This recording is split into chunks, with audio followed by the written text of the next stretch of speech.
Welcome to the podcast today. I'm your host, David Wojcik, and today's topic is responsible housing development. We all know Canada needs more housing and fast. However, at what cost do we build more single and multi-residential homes?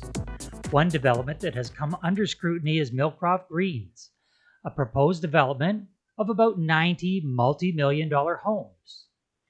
At the heart of the matter is where they will be constructed. According to current mapping from Conservation Halton, they'll be constructed on top of a floodplain and stormwater mitigation system. So why is this such a big deal? To help us with the conversation is Daintry Klein. Daintry is the president of the Millcroft Greenspace Alliance, a not-for-profit community group advocating for responsible development everywhere. And she joins us today. Welcome, Daintry. Thank you for having me.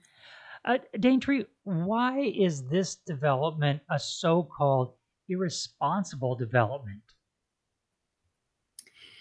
Well, I think the biggest issue here is that the city of Burlington has an official plan. So they map out how the city should be developed and what services are needed for an efficient community.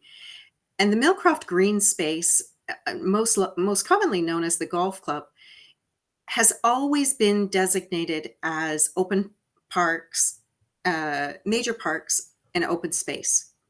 And so what we have here is an area that has always served the community in a specific purpose. And that was recently confirmed with the most recent official plan that was passed in 2020. But more importantly, when this subdivision was originally developed, there was an official plan amendment that stated that this area should be permanent open space. In other words, never developed. And the reason for that is because it was originally designed to channel drainage from the escarpment through to Lake Ontario. Now, people might say, well, Daintry, things change over time. What makes this particular development so dangerous?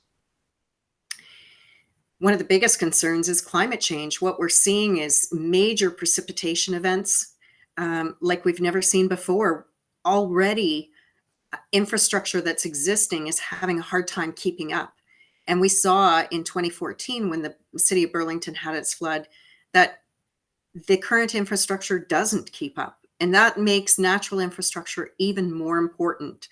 And this has just been confirmed by the IPCC, the Intergovernmental Panel for Climate Change. And there was a recent study by Public Safety Canada suggesting that natural infrastructure be integrated with every community to mitigate the effects of climate change. So let's get to the local issue here, because the City of Burlington Council recently unanimously voted to block this development. Why wasn't that good enough? Shouldn't that just completely stop the development if the city says no? Well, we really appreciate the city's support for our community and also that they're standing by their official plan. But what happens now is that the developer has appealed to the Ontario Land Tribunal, which is part of the Ontario government. And when a developer goes through this process, now developers seem to historically have the upper hand at winning those cases. And that's our concern. Now, the Ontario Land Tribunal, I understand that the developer just bypassed the city. They have the right just to go directly to this OLT, Ontario Land Tribunal? Yes, after 120 days post submitting their development application, they can choose to appeal to the OLT. And in our case, the city had not yet made a decision because they were in the process of doing additional flood mapping and they had a peer review on the application. So they hired a consultant from outside the city to actually review the development application to confirm whether or not this was safe for our community. And after that peer review and after all of the studies, the city unanimously voted to oppose the development, and they committed to presenting a resolution to the province of Ontario to ask them to intervene and stop this development before it goes to the Ontario Land Tribunal.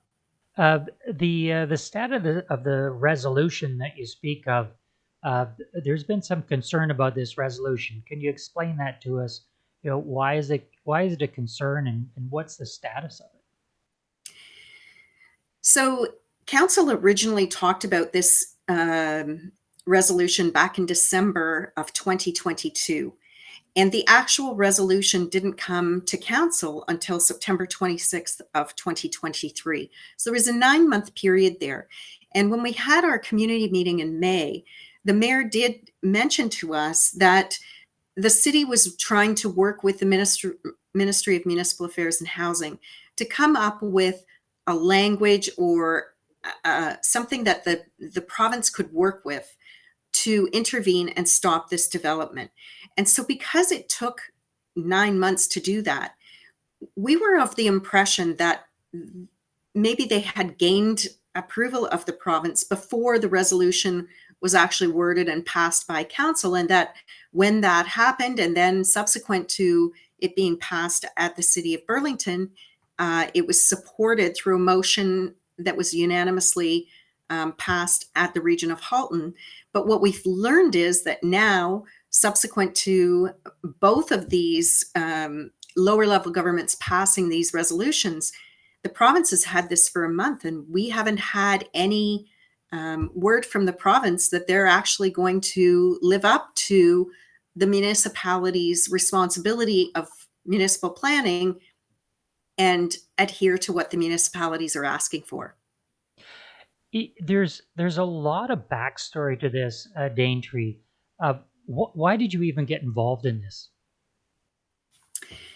Well, I think for those of us who live on the golf course, and those of us who have been in the city of Burlington for the 2014 flood, we're well aware of the amount of drainage that comes down through this area and flows on down to Lake Ontario. And so what we're seeing is that the insurance industry, and it's well published in the papers, the insurance industry is getting, they're experiencing larger and larger losses due to flooding.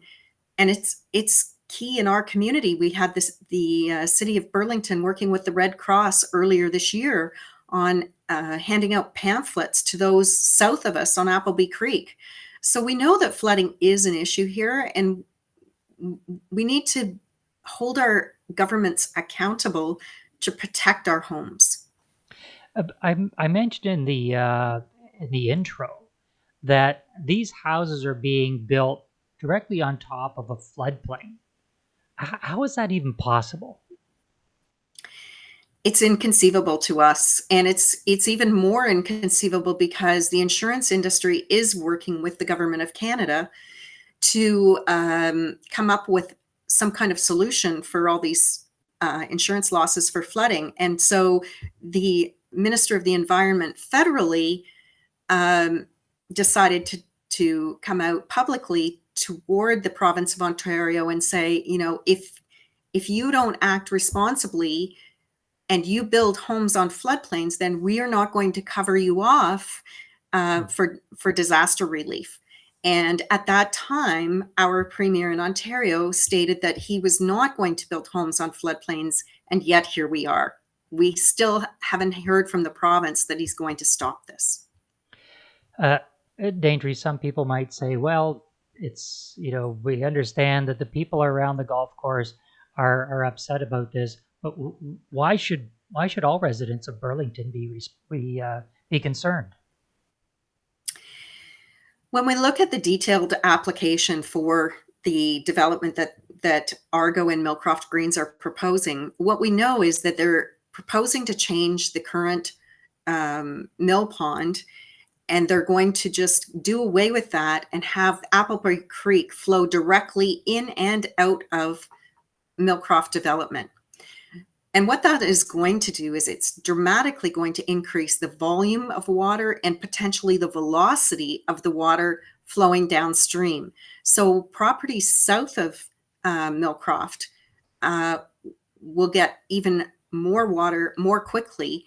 And because the developer will be hardening the surfaces, and that's sort of an insurance term that as buildings are built and more pavement, more hard surfaces, the ground can't absorb the water the same way as it does on the current golf course.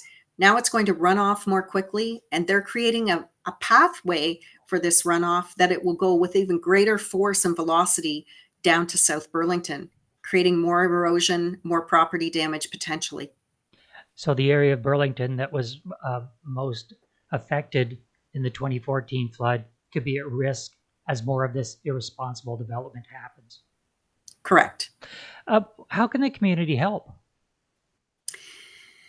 I'm always surprised when I'm out walking in the community, despite our efforts to speak at council, to have press releases. People in the community are always asking me, what's going on? What's going on?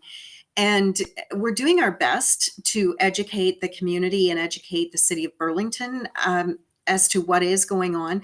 We do send out emails.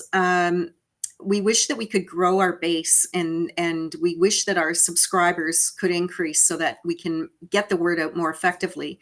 So what we'd really like is for our neighbors to talk to their neighbors and encourage them to sign up for our emails, and also to help us raise funds, because now we are faced with an OLT hearing, and we really need to raise funds to pay for the experts we have had to hire.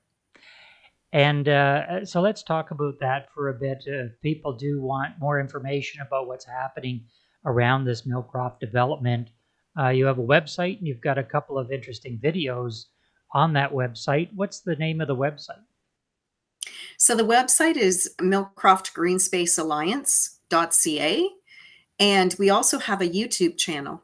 So if you go to YouTube and you type in Millcroft Greenspace Alliance, you will be able to see all of the videos that we have produced. So that would include the community meeting from May, the mayor's comments, how she responded, what she committed to do for this community, and what her feelings are about developing on this green space. She was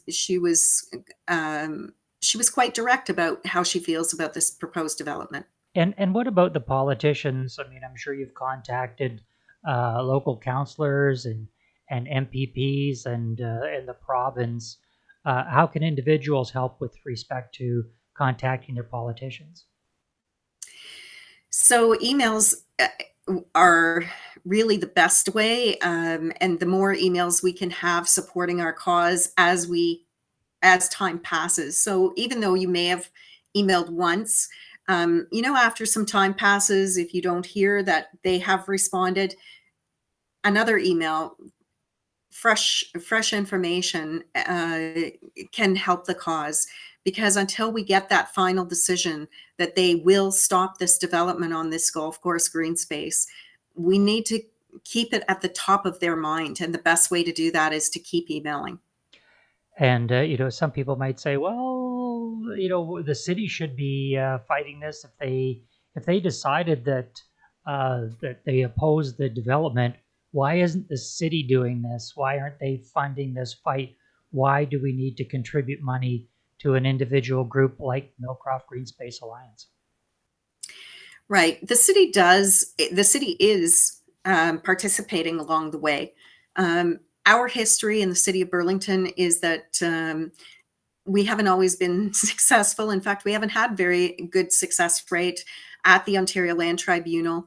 And, we really need to be on top of this. We need to have a seat at the table, and we need to ensure that the city is putting in the same effort behind the scenes that they are telling us in public that they are. And what we're seeing is this is the third case for the Ontario Land Tribunal that I've been involved in. One of the other cases involves, again, the same developer who is asking the tribunal to allow them to develop the rest of the golf course. So it's not just this original few pockets that we're dealing with.